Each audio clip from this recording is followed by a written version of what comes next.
So Max Blumenthal destroys the State Department in this tweet. And let me read the caption actually before I play the video.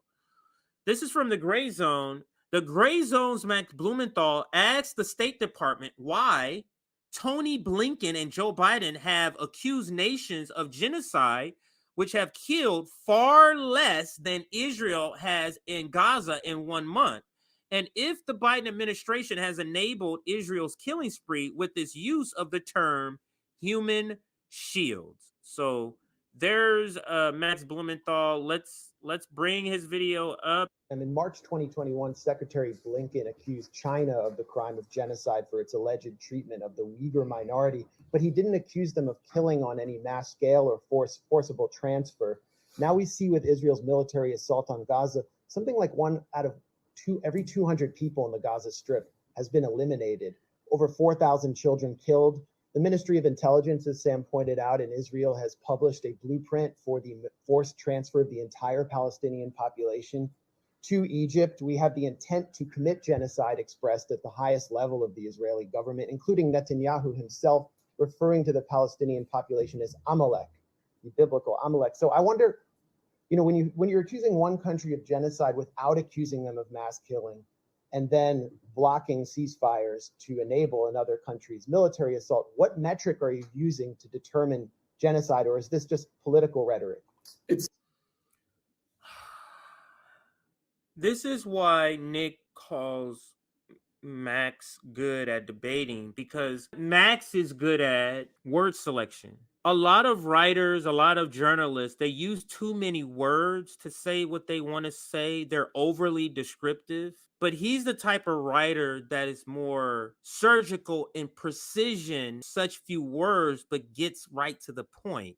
So when you use fewer words to get to a point, it feels more like a jab, figuratively. It feels like a jab. So that's what it feels like, this question here. And I'm going to back it up a little bit and let him say it again. Israeli government, including Netanyahu himself, referring to the Palestinian population as Amalek, the biblical Amalek. So I wonder, when you're accusing one country of genocide without accusing them of mass killing, and then accusing one country of genocide without accusing them of mass killing.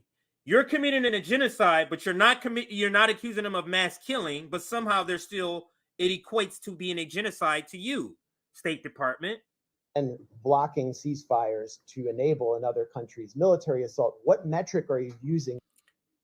So, on one hand, this one country A has a lower body count, but you're accusing them of genocide. On another hand, this other country has a higher body count. You won't accuse them of genocide, and you're blocking the ceasefire. So what exact metric are you using to determine what a genocide is? Great question. Using to determine genocide, or is this just political rhetoric? It's certainly not political rhetoric.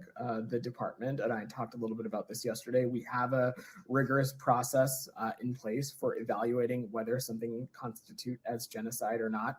And that is true in any country that that situation might be being looked at. That is not a term that we have assessed pertains to this current conflict. We are, of course, monitoring the evolving situation and are examining facts as they develop. This continues to be an incredibly challenging and fraught situation, but it's also important to remember that Hamas bears responsibility for sparking this war.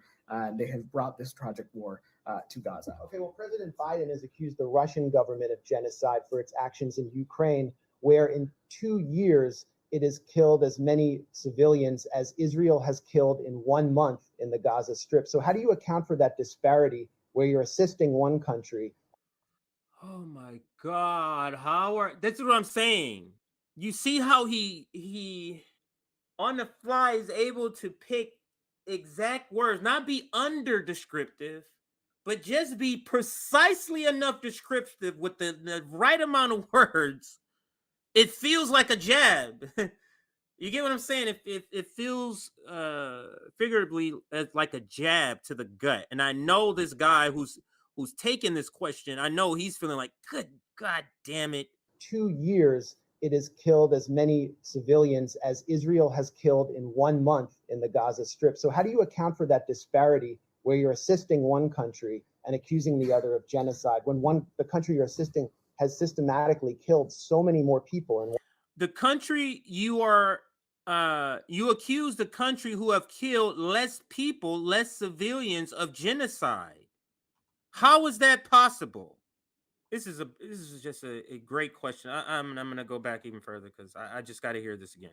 It's also I'll let it important to play this remember time. that Hamas bears responsibility for sparking this war.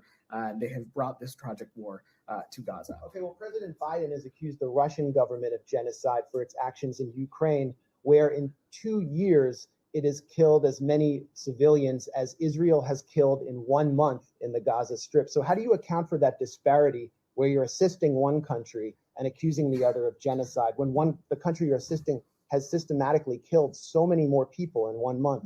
Those circumstances are totally and completely not the same, and to make a comparison like that, candidly, is incredibly inappropriate.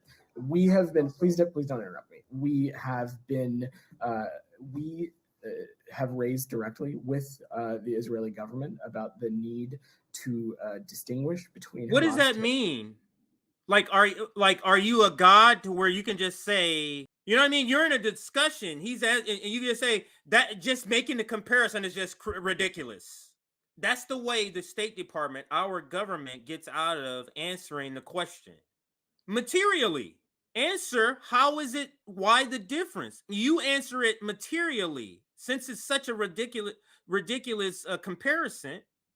Terrorists and Palestinians. So let's see if he answers it materially. To distinguish between Hamas terrorists and Palestinian civilians. This is something that the secretary has raised directly on his travels. We even laid out that we believe that there are commitments that can be made additionally on dealing with protecting civilian life more effectively. And we're watching very closely to make sure that happens. But you referred to Palestinian civilians as human shields. Doesn't that blur the distinction between civilians and militants? I am not, we have not referred to Palestinian civilians as human shields. We have said that Hamas is using Palestinian civilians as human shields. That is not hyperbole. That is something that we have seen Hamas do as they continue to integrate themselves into key civilian infrastructure across Gaza. Wouldn't that be blurring the distinction? Why are you moving side to side? Why are you unable to talk in complete sentences? See, the thing about human psychology, and this is why I lean so much on reading people, you have tales. And when you go from being questioned and you're talking like this with confidence, looking directly at somebody and speaking like this, speaking like that, you go from that to moving like this. And you keep pushing your glasses up. These are tales. And it's a tale that you're uneasy with this position because you know you're talking in circular logic that nobody who has a half a brain believes. If you feel you're in the right position, this is not the demeanor you have. Between civilians and militants? I am not. We have not referred to Palestinian civilians as human shields. We have said that Hamas is using Palestinian civilians as human shields. That is not hyperbole. That is something that we have seen Hamas do as they continue to integrate themselves into key civilian infrastructure across Gaza. Wouldn't that be blurring the distinction between civilians and combatants? If you say Hamas is using civilians as human shields, wouldn't that be in some ways justifying the killing of civilians because they happen to be in the way, in their homes? There is no one in this administration that is justifying killing of civilians. Any civilian life loss is incredibly troubling, heartbreaking to us. Any number above 0 is deeply troubling to us. What we are doing is we are working with our Israeli partners to ensure that steps can be taken to minimize the impact on civilian life. And we also have believe that there is a moral imperative, there is a strategic imperative to take steps to minimize loss of civilian life. I'm going to work through. I've answered like 4 of your questions.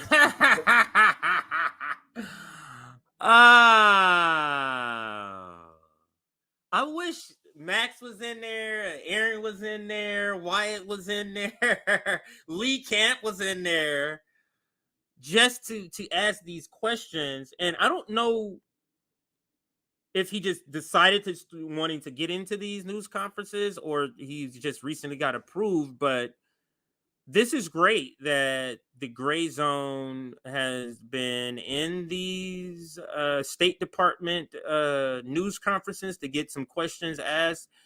And Max Blumenthal made the most of this time being there with this question about this. And because of the split that this issue of Palestine has presented for the Democratic Party, they can't be flippant about it, even in this setting.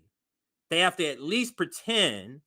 And this is why he had to act like, oh, no, any human loss of life above 0, really? Because there's over 3,000 kids that have been murdered.